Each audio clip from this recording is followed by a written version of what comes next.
The frost came first to the fingers. That was the part of January 1942 that Obergefreiter Karl Heinemann remembered most clearly. Not the artillery that shook the earth like the anger of ancient gods, not the Soviet attacks that came in waves of screaming men and grinding steel, but the way the cold invaded your body from the extremities inward, claiming territory like a conquering army. He would wake in the pre-dawn darkness of the bunker 40 feet beneath the frozen earth near Demyansk and discover his fingers had gone white and nerveless during the night. The pain came later when circulation returned, a burning agony that made grown men weep. Heinemann was 23 years old, a veteran of the French campaign, where summer dust had coated his boots and victory had seemed as natural as breathing. The Eastern Front had taught him different lessons. Here, in the forests and swamps of northwestern Russia, 200 miles south of Leningrad, the German 16th Army had driven deep into Soviet territory during the autumn of 1941. They had advanced with the confidence of conquerors, certain that Moscow would fall before winter, that the war would end before the snows came. The snows had come. By late January 1942, nearly 100,000 German soldiers of the 2nd Army Corps and 10th Army Corps found themselves surrounded in a pocket centered on the small town of Demyansk. The Soviet Northwestern Front had launched a massive counteroffensive, encircling the German forces in a cauldron of frozen hell that stretched roughly 40 miles from north to south and 20 miles east to west. Supply lines were severed, escape routes were closed. The temperature had dropped to 40 degrees below zero. Heinemann's unit, part of the 12th Infantry Division, occupied positions along the northern perimeter of the pocket. Their sector defended a slight rise in the otherwise flat landscape, a hillock that military maps designated Hill 83.4 for its modest elevation. In the grand strategy of armies and army groups, it was insignificant. To the men who held it, it was the entire world. The bunker complex had been constructed in November, before the ground had frozen solid as granite. They had used logs cut from the surrounding pine forest, earth excavated from what had been soft soil, and doors torn from abandoned Russian farmhouses. The main chamber measured 12 feet by 8 feet and housed 14 men. Body heat kept the temperature above freezing, barely. Ice crystals formed on the earthen walls, glittering in the dim light of tallow candles made from rendered fat.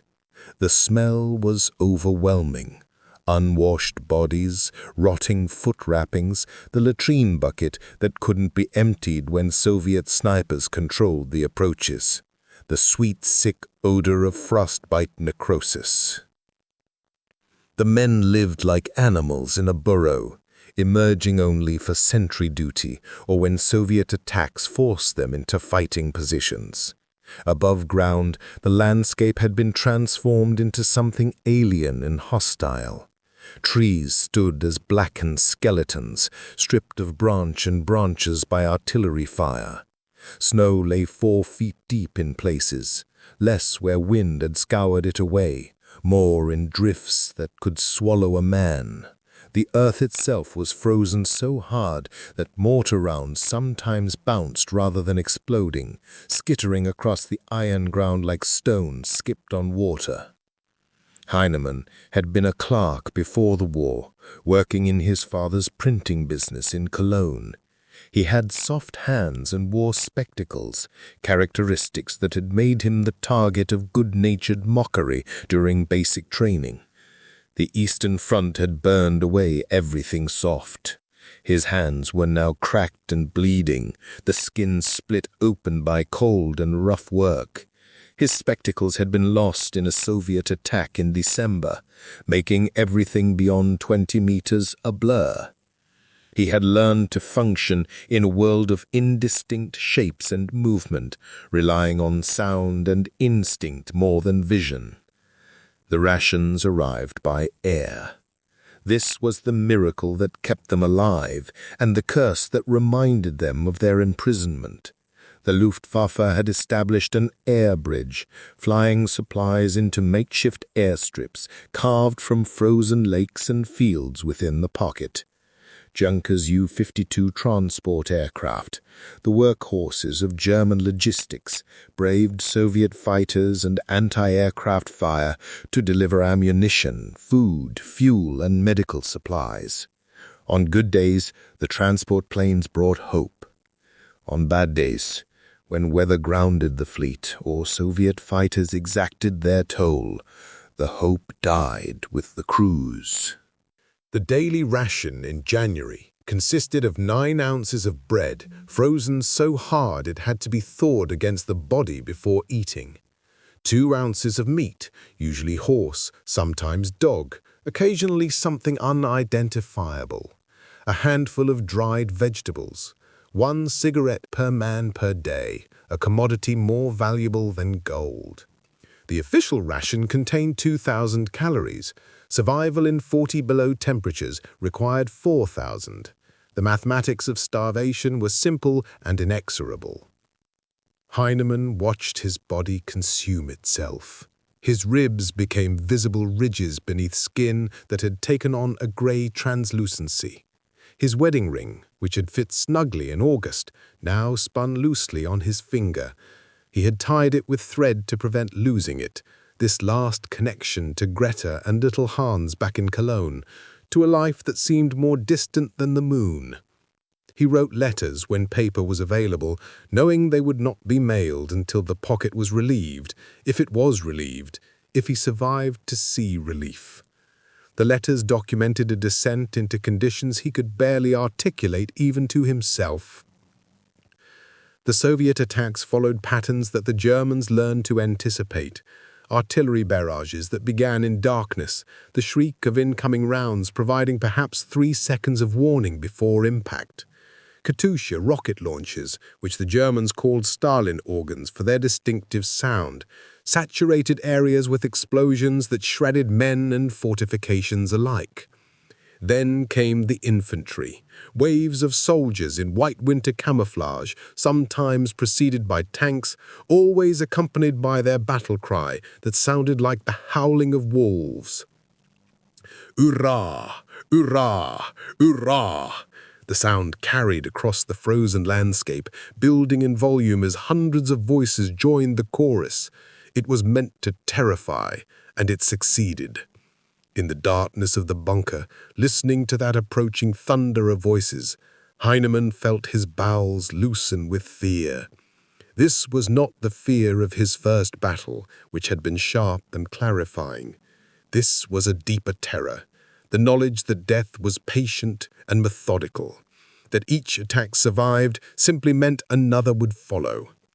The Germans had 3 advantages that kept them alive: superior defensive positions built over months of occupation, better training drilled into them through years of military discipline, and weapons that still function in conditions that defeated Soviet equipment. The MG-34 machine gun, when properly maintained and shielded from the worst cold, could fire in temperatures that froze Soviet machine guns solid. The German soldiers had learned to keep their weapons in the bunkers, warming them with body heat before taking them into fighting positions. They had learned to use only the minimum necessary lubricant as oil thickened in the cold. They had learned 100 small techniques that meant the difference between a weapon that fired and a club. On the night of February 3rd, the Soviets launched their largest attack against Hill 83.4. The barrage began at 10 minutes past midnight. Heinemann was on sentry duty, huddled in a fighting position that was little more than a hole in the frozen earth covered with logs and snow.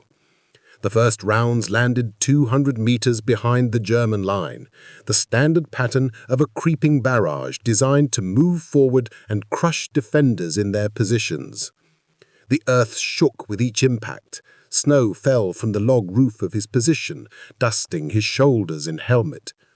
Through the blur of his damaged vision, he could see the flashes of explosions, creating brief daylight in the darkness, freezing moments of the landscape in stark relief before plunging everything back into night. The sound was beyond description, a physical force that pressed against his chest and made thought impossible.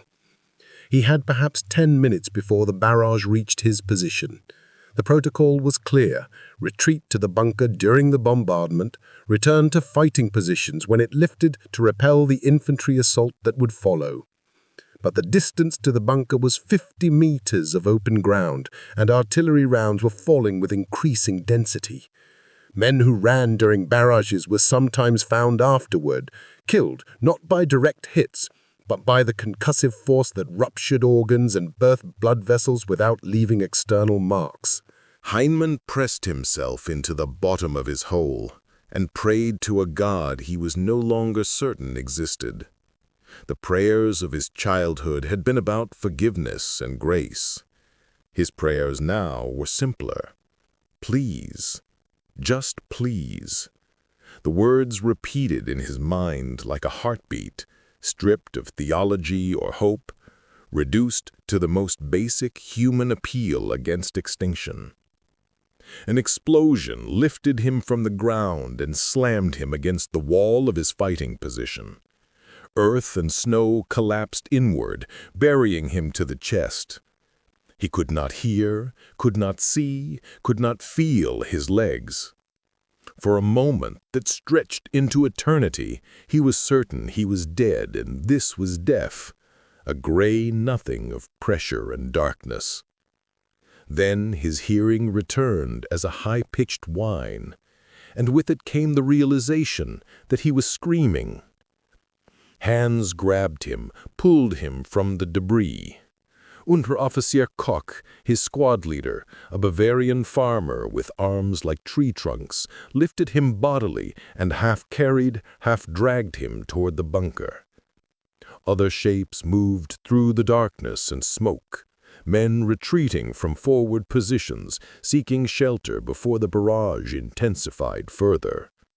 They tumbled through the bunker entrance as a shell landed where Koch had been standing seconds before. The blast wave followed them down the stairs, a wind that stank of cordite and burned earth. In the main chamber, 14 men pressed together in a space meant for 8. They could not speak over the thunder of explosions. They could only wait and hope that the logs and earth above them would hold. Heinemann discovered he could move his legs. The numbness had been shock, not injury. His hearing returned gradually, the whine fading to reveal the breathing of the men around him and the muffled crump of artillery beyond their shelter. He realized he was weeping, tears cutting clean tracks through the grime on his face, and was surprised to find he felt no shame. Everyone wept eventually. The Eastern Front stripped away pretense. The barrage lasted 43 minutes. Then came the silence, somehow worse than the noise, pregnant with the knowledge of what followed. Koch was already moving, checking weapons, issuing orders in a voice that remained steady through force of will. Everyone to positions, fix bayonets, conserve ammunition, aim low. The familiar litany of defensive combat. They emerged into a transformed landscape. Craters had replaced the familiar contours of the ground. The fighting positions they had occupied an hour ago had ceased to exist, replaced by smoking holes in the earth. The pine trees that had provided some cover and concealment were reduced to splinters. 3 men from Second Squad had not made it to the bunkers. Their bodies lay in positions that spoke of instant death, small mercy in a place where mercy was rare. Heinemann took position behind the remnants of a log bunker, his rifle resting on timber that was still warm from the explosions. His hands shook as he loaded the weapon, fingers clumsy with cold and fear. Around him, the other survivors of his squad prepared in silence. There was nothing left to say. They had said it all in previous attacks, had exhausted the vocabulary of fear and defiance. The Soviet infantry emerged from the tree line 400 meters away. Through the blur of Heinemann's vision, they appeared as indistinct white shapes moving against white snow, visible primarily through movement. Hundreds of them, advancing in waves with tanks interspersed among the infantry. T-34 medium tanks and lighter T-60s, their engines audible as a grinding roar that grew louder as they approached. Koch, who still had functional eyes, called out ranges. 400 meters, 350, 300. The German weapons remained silent. Ammunition was too precious to waste at long range. The MG-34 machine gun team to Heinemann's left waited with professional patience, the gunner's hand resting on the trigger, ready but disciplined. At 200 meters, Koch gave the order. Fire. The machine gun opened first, its distinctive sound cutting through the frozen air. The German rate of fire was slower than usual, the gunner firing in short, controlled bursts to prevent overheating in the extreme cold. Even limited visibility could not hide the effect. The front rank of Soviet infantry seemed to stumble and fall as if they had encountered an invisible wall. Heinemann fired at the shapes in the snow. He could not see if his rounds found targets. He worked the bolt of his Mauser rifle with mechanical efficiency. The action drilled into him through 10,000 repetitions in combat and training. Load, aim at the blur of movement, fire, worked the bolt, eject the spent casing, load again. His world reduced to this cycle, repeated until his shoulder ached from the rifle's recoil. The Soviet advance did not stop. Men fell, but more came behind them. The tanks ground forward through snow that reached their tracks, crushing obstacles and churning the frozen earth. Their machine guns fired, muzzle flashes visible in the darkness, tracers drawing lines of light across the battlefield. A round struck the log in front of Heinemann, spraying his face with splinters. He felt blood running down his cheek, but did not stop firing. The first tank reached 50 meters from the German line before a Panzerfaust rocket caught it in the side. The shaped charge warhead penetrated the armor, and the tank erupted in flames that were almost beautiful against the darkness. Orange and red and yellow painting the snow with color. The crew hatches opened, and men emerged burning, human torches that ran a few steps before collapsing. Heinemann watched this horror through his blurred vision and felt nothing. He had seen men burn before. The capacity for horror had been exhausted. Soviet infantry were in the German positions now, the battle dissolving into small unit actions and individual struggles. Heinemann saw a shape rushing toward him and fired from the hip, the muzzle blast temporarily blinding him. When his vision cleared, a Soviet soldier lay 5 meters away, unmoving in the snow. He had killed men before, but always at distance, always as indistinct shapes that fell and did not rise. This was different. This was close enough to see details. The Soviet soldier's young face, barely older than a boy, the look of surprise frozen in his features. Heinemann turned away and vomited, adding his contribution to the filth and misery of the battlefield. The battle lasted 3 hours. When the Soviets finally withdrew, they left their dead on the German wire and in the fighting positions. The German defenders had held, but at cost. 7 men from the company had been killed, 14 wounded, though the most serious would be evacuated by air.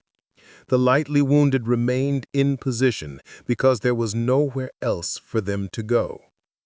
Heinemann helped carry the bodies to a collection point behind the line. The dead were stiff as cordwood, frozen in the positions of their death. They would be buried later when the ground thawed, if it ever thawed, if anyone survived to bury them. For now they were stacked like firewood in a trench and covered with canvas. Dawn came gray and reluctant, revealing the full extent of the carnage. Soviet dead lay in windows where the machine gun had caught them. Individual bodies dotted the approach route, marking the progress of the attack. The burned-out hulk of the T-34 still smoldered, adding its smoke to the haze that hung over the battlefield.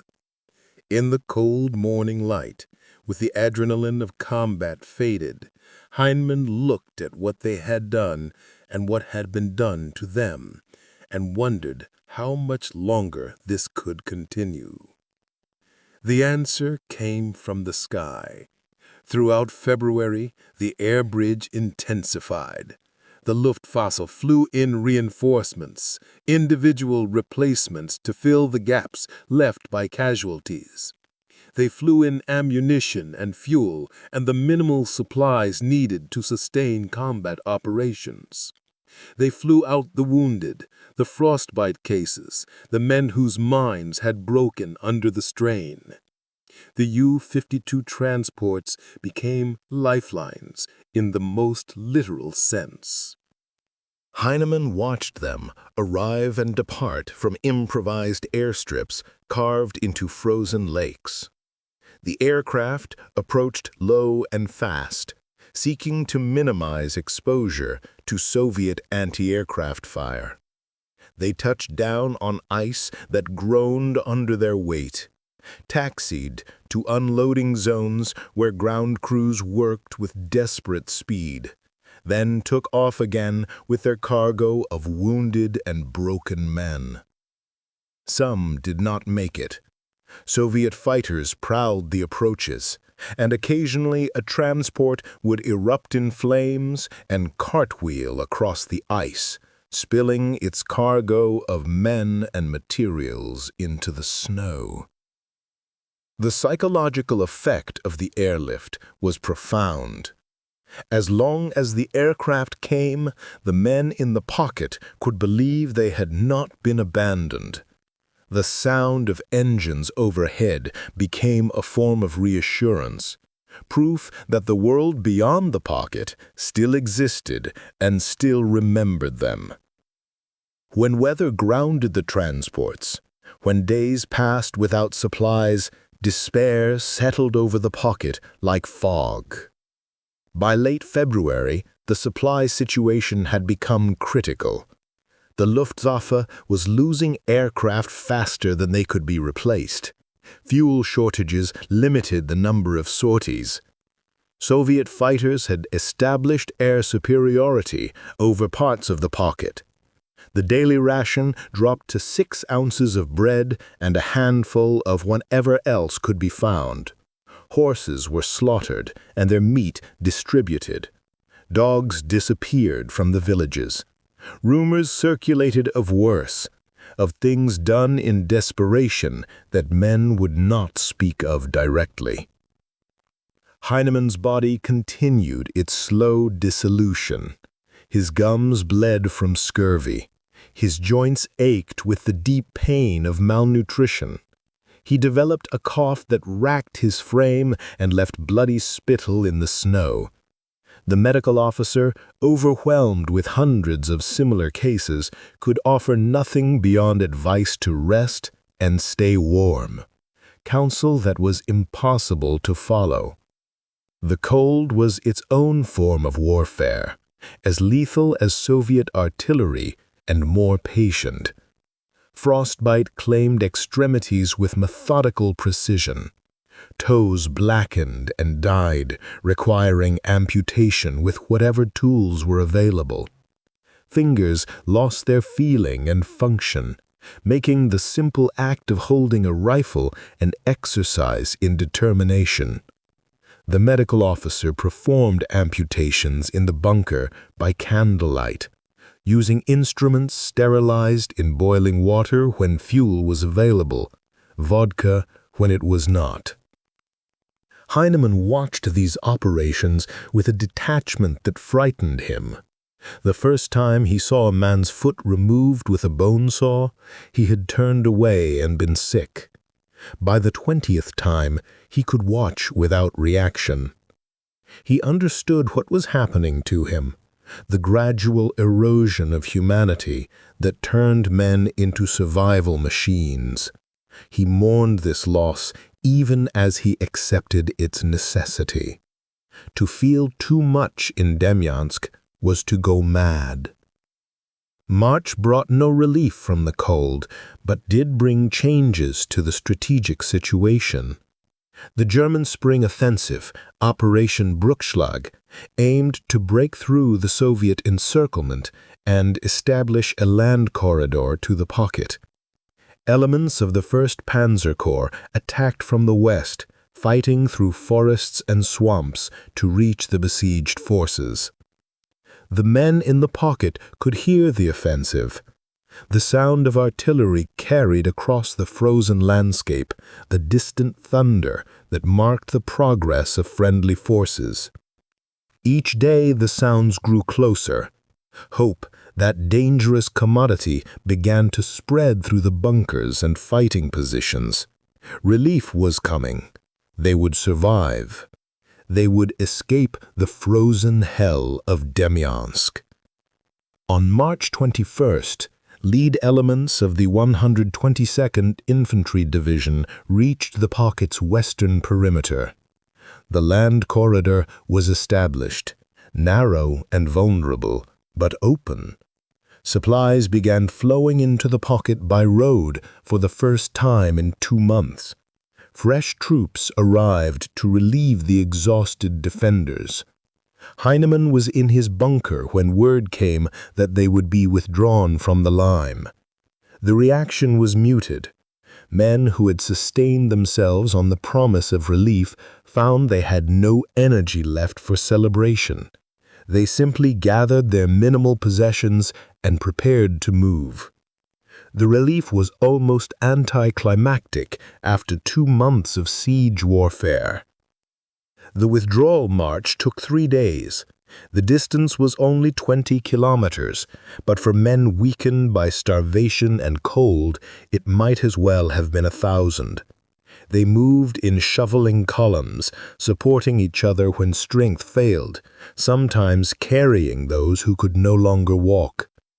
The land corridor was under constant Soviet artillery fire, and shells fell among the columns with random malice. Heinemann made it out. 200,000 German soldiers had been encircled in the Demyansk pocket. 90,000 survived to withdraw. The mathematics of attrition were written in the snow behind them, in the graves that would not be dug until spring, in the frozen bodies that lay where they had fallen. Recovery areas behind the front line provided warm food for the first time in weeks. Heinemann ate slowly, his shrunken stomach unable to handle more than a few bites at a time.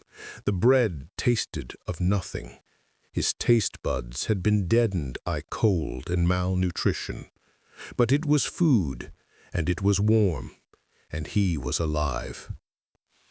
The medical examination revealed the cost of survival.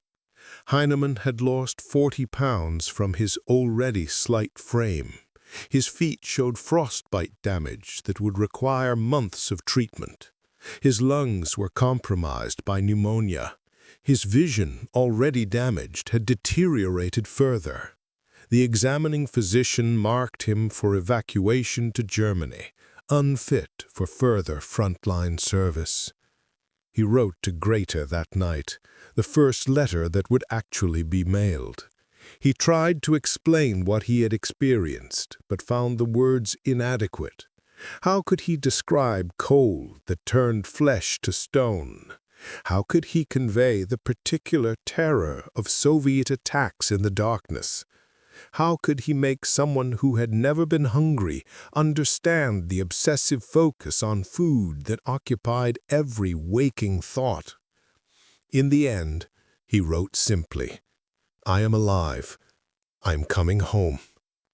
The rest he knew would live only in his memories and in the memories of the other survivors. The frozen hell of Demyansk could not be adequately translated into language. It existed as experience, as trauma, as something that would wake him in the night for the rest of his life. The Demyansk pocket operation was considered a German success by military historians. The pocket had been held for 2 months despite complete encirclement. The airlift had sustained the garrison. Relief had been achieved and the front line restored. In the calculus of operational planning, it was a victory. For the men who had survived it, the assessment was different. They had learned that courage and discipline could keep men fighting in conditions that should have been unsurvivable. They had learned that the human body could endure extraordinary deprivation before finally failing. They had learned that cold was as deadly as bullets, and that starvation was a weapon as effective as artillery. They had also learned the limits of what men could withstand. The German army that withdrew from Demyansk in April 1942 was not the same army that had been encircled in January. They had been hollowed out by the experience, their confidence shaken, their assumptions about German superiority challenged by an enemy that had proven capable of surrounding and nearly destroying an entire army corps. The Demyansk pocket was a preview of what would come. At Stalingrad, the Germans would face encirclement on a larger scale, with a different outcome. The lessons of Demyansk, that pockets could be sustained by airlift, that encircled forces could hold indefinitely, would prove tragically false. Hitler, encouraged by the success at Demyansk, would order the Sixth Army to stand fast at Stalingrad rather than break out. The result would be catastrophe. But in April 1942, Heinemann knew nothing of Stalingrad. He knew only that he had survived when many had not. He boarded a hospital train heading west, leaving behind the forests and swamps of northwestern Russia. Through the window, he watched the landscape pass, still frozen, still hostile, still bearing the scars of war. His reflection in the glass showed him a stranger. The young clerk from Cologne who had marched east with such confidence was gone, replaced by this gaunt, hollow-eyed creature that stared back at him. He touched his face, feeling the prominent bones beneath skin, and wondered if Greta would recognize him.